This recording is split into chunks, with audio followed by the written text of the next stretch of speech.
Untuk bisa mengetahui sesuatu yang tidak nampak di mata, kita bisa memulai dari hal-hal yang nyata untuk kemudian memprediksi, oh yang di sono itu yang jauh, mekanismenya kayak gini, walaupun kita nggak lihat. Itu yang jauh itu goib namanya tuh. Walaupun di alam nyata ya goib karena kita nggak melihat. Kita ada di dunia ini, itu alam semesta sebenarnya kayak gimana sih? Struktur bangunannya kayak gimana? Kalau disebut Big Bang udah nggak logis, karena Big Bang itu suatu ledakan di alam vakum, itu kan memancar kemana-mana, itu kayak kembang api ya, memancar kemana-mana. Kok jadi ada sistem kayak sekarang ini, itu logikanya di mana? Sedangkan gravitasi aja nggak terbukti. Kalau memancar ya memancar aja, nggak jadi apa-apa itu. Maka gue banget pro dengan kreasionisme, bahwa alam semesta ini dirancang bangun, didesain, dan itu benar-benar bangunannya dibina, dibangun, dirancang bangun, bentuk. Nah, seperti apa bentuknya? Begini. Pertama-tama bayangin dulu ya, satu ruangan maharaksasa yang di dalamnya ada asap. Ada udara, asap yang di mana-mana ATM-nya sama tuh. Ya bisa di ATM BCA, bukan ATM itu. Atmosfernya sama, tekanannya sama. Dalam satu ruangan itu, ruangan maharaksasa itu ada asap.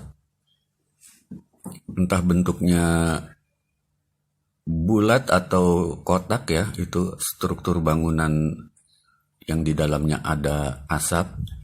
Pokoknya itu ruang tertutup. Nah, baru di dalamnya itu bisa dibayangkan ada satu pesawat raksasa yang berbentuk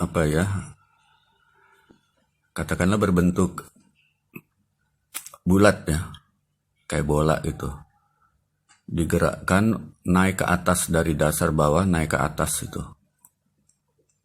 Ya pokoknya naik ke atas lah, entah dari tengah, dari dasar bawah. Itu untuk menaikkan ke atas dibutuhkan mesin.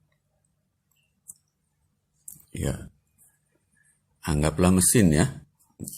Entah aslinya mesin yang lebih canggih dari yang kita bayangkan, pokoknya mesin aja. Kalau itu ada suatu atmosfer, supaya sesuatu bisa jalan itu harus ada daya dorong yang berlawanan ya. Gasnya mengarah ke belakang sehingga dia bisa maju ke depan. Gasnya diarahkan ke bawah, maka pesawat itu bisa naik ke atas. Jadi mekanisme aerodinamik ini. Jadi ilmu penerbangan ini. Jadi di situ benda bundar itu yang juga dalamnya ada satu atmosfer ya, di mana bumi ada di dalamnya, bumi datar ada di dalamnya, itu naik ke atas dengan kecepatan yang makin tinggi ya, karena gasnya itu kalau di ruang asap itu kan kalau digas aja semakin kencang tuh, walaupun gasnya konstan, sampai suatu saat kecepatannya ya konstan karena gasnya segitu-gitu aja. Terus begitu udah meluncur ke atas secara akselerasi gitu ya, udah kecepatannya pol gitu ya, itu pesawat dibalikkan 180 derajat sehingga yang arah atas itu, yang awalnya arah atas menjadi arah bawah. Terus mesinnya dimatiin. Karena mesinnya dimatiin, yang berlaku adalah hukum alam ya. hukum alamiah. Jadi dengan begitu cara kecepatannya menjadi deakselerasi, makin menurun ya. Makin menurunnya itu berapa besar ya, 1G lah. Kabarnya 9,81 ya. Tapi gue banget belum pernah buktiin ya. Ada juga yang berpendapat lain ya, nggak tahu lah. Pokoknya begitu, 1G lah.